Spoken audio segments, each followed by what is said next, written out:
ফাজিনাল আইনি আন নাজরু, চোখের জিনা হলো দেখা। বলেন এই পরীক্ষায় কয়জন বাঁচতে পারে? চোখের জিনা দেখা। যাকে সরাসরি দেখলে চোখের জিনা হয়, তাকে মোবাইলে দেখলেও চোখের জিনা, তাকে নাটকে দেখলেও চোখের জিনা, সিনেমায় দেখলেও চোখের জিনা, তাকে ভিডিও কলে দেখলেও চোখের জিনা। এবার আমাকে বলা প্রয়োজন নাই, আপনি নিজেকেই বলেন, আর আল্লাহ আপনার ব্যাপারটা জানে। কয়জন এই গুনাহটা থেকে বাঁচতেছি আমরা? রাসূলুল্লাহ সাল্লাল্লাহু আলাইহি সাল্লাম বললেন, ফাজিনাল আইনি আন নাজরু, চোখের জিনা হলো দেখা। ওয়াজিনাল লিসানাল মানতিক, মুখের জিনা হলো কথা বলা। ওয়ান নাফসু তামান্না ওয়া তাশতাহি, অন্তরের জিনা হলো কল্পনা করা। আল্লাহ আমাদের সকলকে এই জাতীয় জিনার যে উপকরণ আছে এগুলা থেকে আল্লাহ আমাদেরকে বাঁচার তৌফিক দান করেন। তাহলে প্রকাশ্য অশ্লীলতার মধ্যেও আমরা জড়িয়ে যাই। আবার কিছু মানুষ আমাদের সামনে গুনাহ করে না, পর্দার আড়ালে গুনাহ করে, এটা গোপন পাপ। রাসূলুল্লাহ সাল্লাল্লাহু আলাইহি ওয়াসাল্লাম বলেন, লা আ'লামান্না আকওয়ামান মিন উম্মতি ইয়াতুনা ইয়াউমাল কিয়ামাতি বিহাসানাতিন আমসালি জিবালি তিহামাতা বাইদা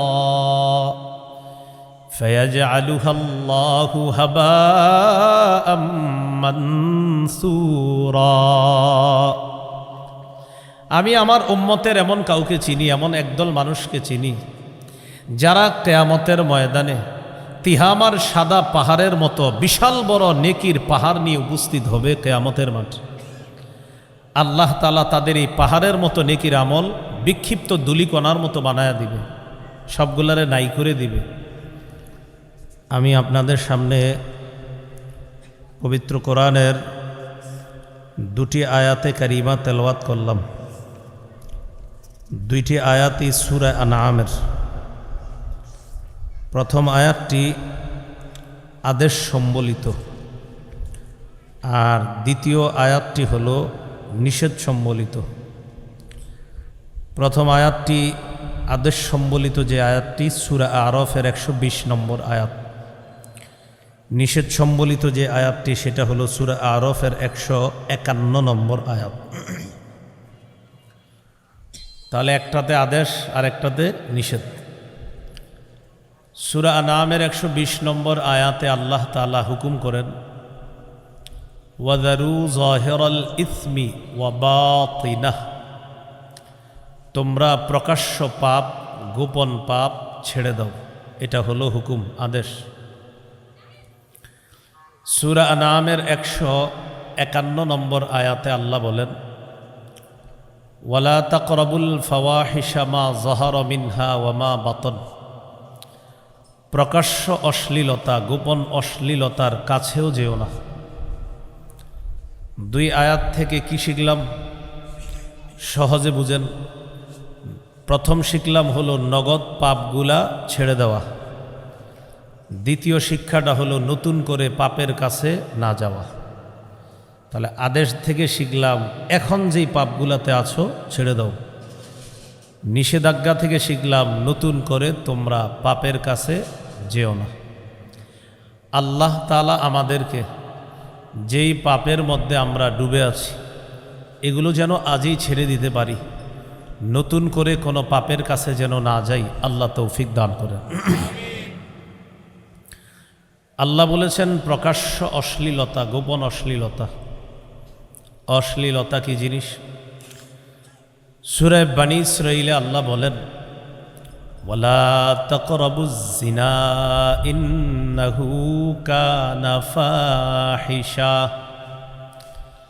তোমরা জিনার নিকটবর্তী হও না, ব্যভিচারের নিকটবর্তী হও না। নিঃসন্দেহে ব্যভিচার এটা একটা অশ্লীল কাজ। এখন এই ব্যভিচারের কাছে যাইতে আল্লাহ নিষেধ করেছেন। ব্যভিচারের উপকরণ আমাদের পকেটে পকেটে আছে।